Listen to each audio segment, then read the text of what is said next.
Hello students, Rajiv Gurukul में स्वागत है। स्टूडेंट्स, आज आपको बताएंगे जीएसएससी जेई का प्रीवियस ईयर का क्वेश्चन पेपर। स्टूडेंट, ये आपका सेट नंबर 6 है। ये सेट नंबर 6 में आपका स्टूडेंट 12 प्रॉब्लम है।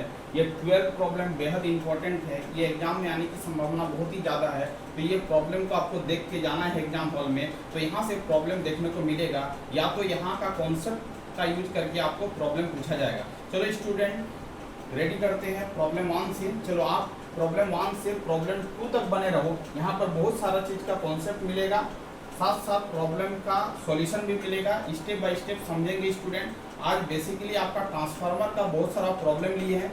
इस प्रॉब्लम से आपका ट्रांसफार्मर का बेसिक आइडिया क्लियर हो जाएगा कि प्रॉब्लम ट्रांसफार्मर से किस तरह का पूछा जाता है। चलो स्टूडेंट, ये आपका GSSC JE electrical engineering part B paper 1 previous year question paper solution, ये आपका सेट नंबर 6 है। 5 सेट डिस्कशन कर चुके स्टूडेंट। यदि आप नहीं देख रहे हो तो आप मेरे वीडियो में जाओ, पांचों वीडियो को देखो, आराम से नोट्स बनाओ और बार बार रिवीजन करो। वो भी प्रॉब्लम बहुत इंपॉर्टेंट है। चलो आगे की ओर चलते हैं, आगे का प्रॉब्लम लेते हैं। ट्रांसफार्मर, बेसिकली हम कुछ थ्योरी बताएंगे स्टूडेंट कि ट्रांसफार्मर एक क्या है, एक आपका एक डिवाइस है जो क्या करता है, ये वर्क करता है एसी सिग्नल पर। जब भी हम एसी सिग्नल देंगे तभी जाके ट्रांसफार्मर क्या होगा, रन करेगा, वर्क करेगा। इसका मतलब स्टूडेंट ट्रांसफार्मर क्या करता है, ट्रांसफार्मर के बेसिकली एक स्टैटिक डिवाइस है। वह क्या करता है, वोल्टेज को आपका स्टेप अप करता है या तो वोल्टेज को क्या करता है, स्टेप डाउन करता है।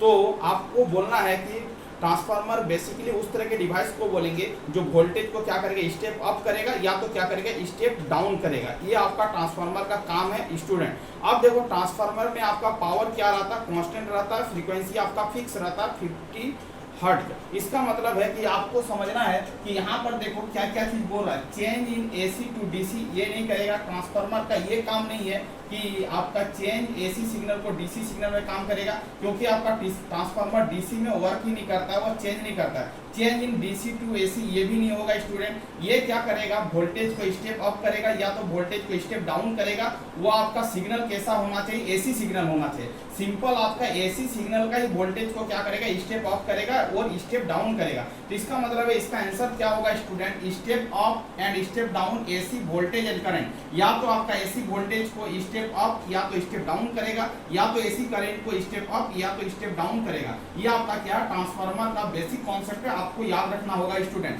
तो आपका पहला ऑप्शन नहीं होगा, दूसरा ऑप्शन भी नहीं होगा। ये ऑप्शन यहाँ तक सही है, बट ये जो डीसी दे दिया यही आपका क्या है, इस ऑप्शन का रॉन्ग है। ये डीसी नहीं होगा, यहाँ पर क्या होगा, एसी होगा। इसका मतलब है ट्रांसफार्मर एक बेसिकली डिवाइस है जो क्या करेगा, स्टेप अप और step down AC voltage and current. इसका मतलब है इस प्रॉब्लम का जो आंसर होगा स्टूडेंट वो आपका क्या हो जाएगा, डी हो जाएगा। तो आपको क्या करना है, इस प्रॉब्लम के आंसर को क्या करना है, डी टिक आउट करना। ये आपका क्या है, राइट आंसर है। चलो आगे क्या और चलते हैं, आगे का कॉन्सेप्ट को समझते हैं। The working principle of a transformer depends on, मतलब ट्रांसफार्मर जो काम करता है वो किस प्रिंसिपल पर काम करता है। तो आपको बेसिकली ये आपको याद रखना होगा, Coulomb's law, Friday law, Ampere's law, Newton's law.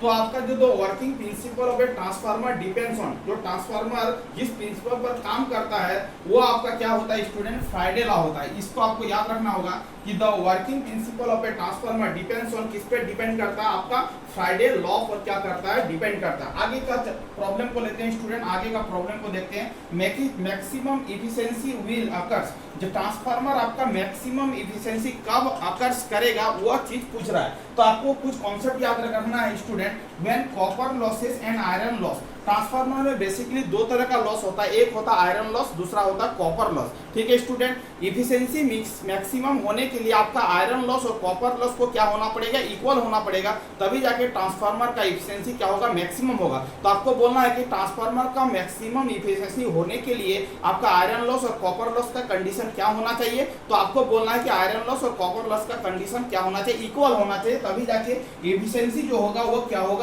Maximum होगा। इसका मतलब इसका स्टूडेंट इसका आंसर हो जाएगा डी। आगे का प्रॉब्लम को लेते हैं। Transformer while is used eight, transformer में हम लोग क्या करते हैं, वाइल का यूज करते हैं। वाइल का यूज क्यों करते हैं वही पूछ रहा है। जो ट्रांसफार्मर में आप वाइल का यूज करते हो उस वाइल का काम क्या है। तो आपको बोलना है कि an insulator, A coolant, both insulator and coolant और इनर्ट मीडियम। इसका मतलब स्टूडेंट ट्रांसफार्मर में जो ऑयल का यूज करते हैं उसका दो काम है, वो इंसुलेटर की तरह भी काम करता है और कूलेंट का भी काम करता है। इसका मतलब है ट्रांसफार्मर में जो ऑयल का यूज करते हैं वो बोथ इंसुलेटर एंड कूलेंट का काम करता है। इसका आंसर हो जाएगा आपका सी। इसका मतलब है इस प्रॉब्लम का आंसर हो जाएगा सी। आपसे पूछेगा ट्रांसफार्मर में हम लोग ऑयल का यूज करते हैं, उस ऑयल का क्या काम है? इंसुलेटर एंड कूलेंट का काम है। चलो आगे की ओर चलते हैं, आगे का प्रॉब्लम को देखते हैं।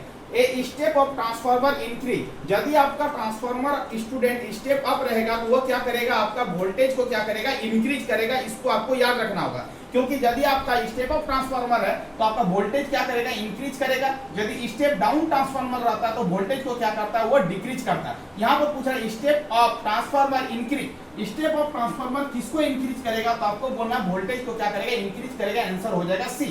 आगे का प्रॉब्लम को लेते हैं। आगे का प्रॉब्लम बेहद इंपॉर्टेंट है, वो भी आपका इंपॉर्टेंट है। An ideal transformer will not transfer, मतलब एक आइडियल ट्रांसफार्मर किसको ट्रांसफॉर्म नहीं करेगा? इसका मतलब है क्या चीज का चेंजिंग नहीं होगा। तो आपको बता चुके स्टूडेंट, जब भी ट्रांसफार्मर का यूज करेंगे तो वो आपका क्या करेगा? एसी वोल्टेज को या तो स्टेप अप करेगा या तो क्या करेगा? स्टेप डाउन करेगा। या तो एसी करंट को क्या करेगा? स्टेप अप करेगा या तो क्या करेगा? स्टेप डाउन करेगा। इसका मतलब वोल्टेज और करंट को दोनों को क्या करेगा? चेंज करेगा। स्टेप अप कर सकता है या तो स्टेप डाउन कर सकता है, बट आपका पावर क्या रहेगा? कांस्टेंट रहेगा और फ्रीक्वेंसी क्या रहेगा? कांस्टेंट रहेगा। इसमें आपको याद रखना है कि आपका क्या बोल रहा है कि विल नॉट ट्रांसफर, मतलब किसको ट्रांसफॉर्म नहीं करेगा? तो पावर और फ्रीक्वेंसी को क्या करेगा? ट्रांसफॉर्म नहीं करेगा। इसका मतलब है आंसर हो जाएगा आपका पावर और फ्रीक्वेंसी।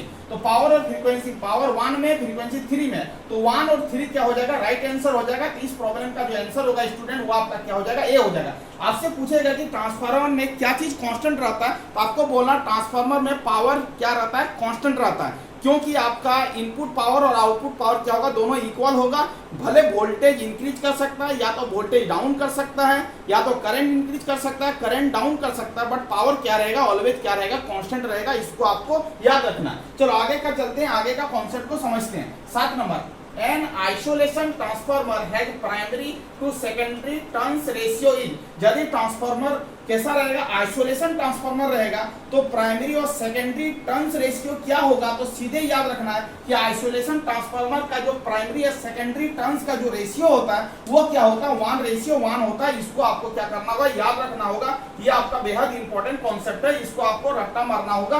7 का क्या होगा? सी। चलो आगे का प्रॉब्लम को लेते हैं, आगे का प्रॉब्लम को देखते हैं स्टूडेंट। अब देखो ये प्रॉब्लम क्या है? 8 नंबर है। 8 नंबर में क्या बोल रहा है? A single phase 50 hertz transformer has high voltage and low voltage winding 2200 और क्या 220 volt. What is the transformer ratio? चलो ट्रांसफार्मर रेशियो का एक फॉर्मूला होता है, उस फॉर्मूला को हम लोग क्या करेंगे? देखेंगे। उसी फॉर्मूले से इस प्रॉब्लम को क्या करेंगे स्टूडेंट? सॉल्व करेंगे। चलो अब देखो इसमें कौन सा फॉर्मूला का यूज होगा। अब देखो ये चीज है, क्या है? ट्रांसफार्मर रेशियो है। तो ट्रांसफार्मर रेशियो का फॉर्मूला होता है, उसको आपको क्या करना होगा? उसको आपको याद रखना होगा। Transformer ratio is equal to क्या हो जाएगा? रेशियो इज इक्वल टू हो जाएगा आपका, हो जाएगा सेकेंडरी वोल्टेज डिवाइडिंग बाय क्या हो जाएगा? सेकेंडरी वोल्टेज डिवाइडिंग बाय क्या हो जाएगा? Primary voltage. Secondary voltage dividing by क्या हो जाएगा? Primary voltage. Secondary voltage dividing by क्या हो जाएगा? प्राइमरी वोल्टेज हो जाएगा। अब देखो सेकेंडरी वोल्टेज कितना है? ये आपका सेकेंडरी वोल्टेज होगा और ये आपका क्या होगा? प्राइमरी वोल्टेज होगा। वही लिखा है, देखो यहाँ पर चीजों को समझो। एक सिंगल फेज 50 हर्ट्ज ट्रांसफार्मर है, हाई वोल्टेज या लो वोल्टेज, मतलब ऊपर वाला है आपका प्राइमरी और नीचे वाला क्या है? सेकेंडरी। अब देखो चीजों को समझो। सेकेंडरी वोल्टेज क्या होगा आपका? 220 होगा और आपका प्राइमरी जो होगा 2200 होगा। इसको सॉल्व कर लेना, ये कैंसिल हो जाएगा, इसको कैंसिल करेंगे होगा 10। इसका मतलब ट्रांसफार्मर रेशियो जो आ जाएगा स्टूडेंट वो आपका आ जाएगा 1/10। 1 क्या होगा? 10 होगा। इस आंसर को याद रखना है कि आपको ट्रांसफार्मर रेशियो पूछे तो secondary voltage dividing by primary voltage. Secondary voltage 220 है, प्राइमरी वोल्टेज ये है। वैल्यू को पुट करेंगे, सॉल्व करेंगे, ट्रांसफार्मर का रेशियो निकल जाएगा। चलो आगे का प्रॉब्लम को देखते हैं। आगे का प्रॉब्लम बेहद इंपॉर्टेंट है। क्या बोल रहा था? Type of oil used in transformer. Transformer में जो टाइप्स ऑफ ऑयल का यूज करते हैं वो ऑयल कैसा रहता है? तो आपको बोलना है मिनरल्स ऑयल्स रहता है। मिनरल्स ऑयल्स रहता है। कैसा ऑयल्स रहता है? मिनरल ऑयल्स रहता है। ये आपको क्या करना है? याद रखना है। चलो आगे का प्रॉब्लम को लेते हैं, आगे का कॉन्सेप्ट को समझते हैं। अब देखो आगे का प्रॉब्लम क्या बोल रहा है student? The core of transformer is made of, transformer में जो कोर बना हुआ रहता है वो कोर किसका बना हुआ रहता है, कॉपर का, एल्युमिनियम का, आयरन का, लेमिनेटेड शीट का। इसका मतलब है आपको याद रखना होगा कि जब भी हम लोग ट्रांसफार्मर में कोर का डिजाइनिंग करेंगे, कोर को बनाएंगे, तो कोर आपका लेमिनेटेड शीट का रहेगा, लेमिनेटेड शीट का रहेगा, ठीक है। तो ये आपका क्या हो जाएगा, आंसर नंबर हो जाएगा डी। चलो अब देखो, अब ये आपका ट्रांसफार्मर रिलेटेड प्रॉब्लम था, इस तरह का प्रॉब्लम आपका ट्रांसफार्मर रिलेटेड से पूछा जा सकता है। चलो 11 नंबर प्रॉब्लम का सॉल्यूशन करते हैं। आपका क्या है, वोल्टेज सोर्स है, 2 कैपेसिटर दिया गया है, 2 कैपेसिटर के अक्रॉस में वोल्टेज को फाइंड आउट करने के लिए बोल रहा है। अब देखो इस प्रॉब्लम, ये बेहद इंपॉर्टेंट प्रॉब्लम है। ये आपका 30 वोल्ट है, यहाँ पर आपका कैपेसिटर है, आपका एक कैपेसिटर का वैल्यू 5 माइक्रोफैराड है, ये आपका C1 है, इसके अक्रॉस जो ड्रॉप हो रहा है वो आपका V1 हो रहा है। चलो यहाँ पर देखो एक कैपेसिटर है आपका C2, ये आपका क्या है, ये आपका 10 माइक्रोफैराड का है, कितना है, 10 माइक्रोफैराड का है, इसके अक्रॉस जो ड्रॉप होगा वो आपका क्या होगा, V2। चलो अब देखो ये वैल्यू पूछ रहा है कि V1 और V2 का वैल्यू क्या होगा, C1 के अक्रॉस में ड्रॉप क्या होगा और C2 के अक्रॉस में ड्रॉप क्या होगा। बेहद इंपॉर्टेंट फॉर्मूला है, फॉर्मूला को आपको याद रखना होगा कि इसमें कैसे फॉर्मूला का यूज करेंगे। अब देखो स्टूडेंट, V1 के अक्रॉस में ड्रॉप को निकालना है, V1 के अक्रॉस में पोटेंशियल को फाइंड आउट करना है, C1 के अक्रॉस में V1 को फाइंड आउट करना है। जिसका फॉर्मूला होगा, जब V1 को निकालोगे तो आपको क्या करना है, 2 कैपेसिटर कनेक्टेड है, तो इस कैपेसिटर के अक्रॉस में पोटेंशियल निकालना है, तो उसके ऑपोजिट कैपेसिटर का वैल्यू को क्या करना है, ऊपर रखना है, और टोटल कैपेसिटर को ऐड करके क्या करना, भाग देना। C1 प्लस क्या हो जाएगा C2, गुना क्या हो जाएगा, सप्लाई वोल्टेज। सप्लाई वोल्टेज आपका क्या है, 30 है। चलो C2 का वैल्यू कितना है आपका, 10 है। C1 और C2 को ऐड करेंगे स्टूडेंट, तो 5 प्लस क्या हो जाएगा 10, गुना क्या हो जाएगा 30। इसको सॉल्व करेंगे तो 10 भागा 15 गुना क्या हो जाएगा 30। इसको सॉल्व करेंगे तो ये हो जाएगा 2, ये हो जाएगा आपका 20 वोल्ट आ जाएगा। चलो V2 का वैल्यू को निकालेंगे, तो V2 का फॉर्मूला क्या होगा, V2 किसके अक्रॉस में, C2 के अक्रॉस में, तो C2 को नहीं लेना, क्या लेना, C1 लेना। ये फॉर्मूला को याद रखना, C1 dividing by C1 plus C2 गुना क्या हो जाएगा, सप्लाई वोल्टेज 30। अब देखो C1 का वैल्यू कितना है, तो 5 है, C1 प्लस C2 कितना हो जाएगा, 5 प्लस 10 गुना क्या हो जाएगा 30। अब इसको सॉल्व करेंगे तो 5 बटा कितना हो जाएगा 15 गुना क्या हो जाएगा 30। इसको सॉल्व करेंगे स्टूडेंट तो हो जाएगा आपका 10 वोल्ट। इसका मतलब है कि इसका मतलब है V1 का वैल्यू हो जाएगा आपका 20 वोल्ट, V1 का वैल्यू हो जाएगा 20 वोल्ट, और आपका V2 का जो वैल्यू आ जाएगा वो आपका क्या हो जाएगा 10 वोल्ट हो जाएगा, 10 वोल्ट हो जाएगा। आपसे यही पूछ रहा है कि V1 एंड V2 को फाइंड आउट करो, तो V1 जो होगा वो आपका 20 वोल्ट होगा और V2 जो होगा वो 10 वोल्ट होगा। आंसर हो जाएगा आपका ए। तो इस प्रॉब्लम को क्या करना, याद रखना है, इस कॉन्सेप्ट को याद रखना है। रेजिस्टेंस के केस में उल्टा होता है, रेजिस्टेंस के अक्रॉस में जिसके अक्रॉस में ड्रॉप निकालने बोलता है उसी रेजिस्टेंस को ऊपर रखते हैं, बट कैपेसिटर में ऐसा नहीं होगा। कैपेसिटर में जिसके अक्रॉस में ड्रॉप निकालना होगा उसको नहीं रखना होगा, उसके अपोजिट वाले कैपेसिटर का वैल्यू को ऊपर में रखना होगा। ये आपका फॉर्मूला होता है। इस फॉर्मूला बेहद इंपॉर्टेंट है, यहाँ से प्रॉब्लम आया हुआ है, इसको क्या करना है, नोट करना है। चलो आगे का प्रॉब्लम देखते हैं। आगे का problem last number of the problem है। अब देखो ये प्रॉब्लम आपका बेसिक इलेक्ट्रॉनिक्स का प्रॉब्लम है।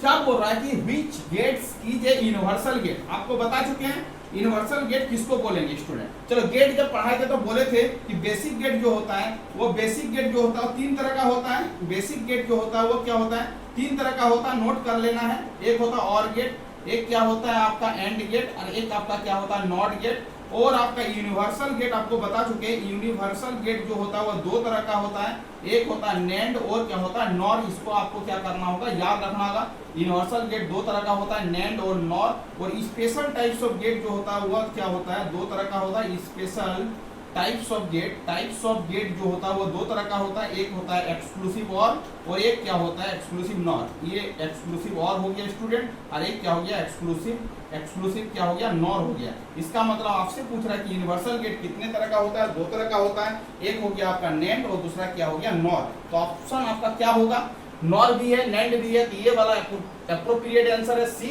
यूनिवर्सल गेट कौन सा होगा, नॉर एंड नेंड होगा। ये आपका बेसिक गेट है।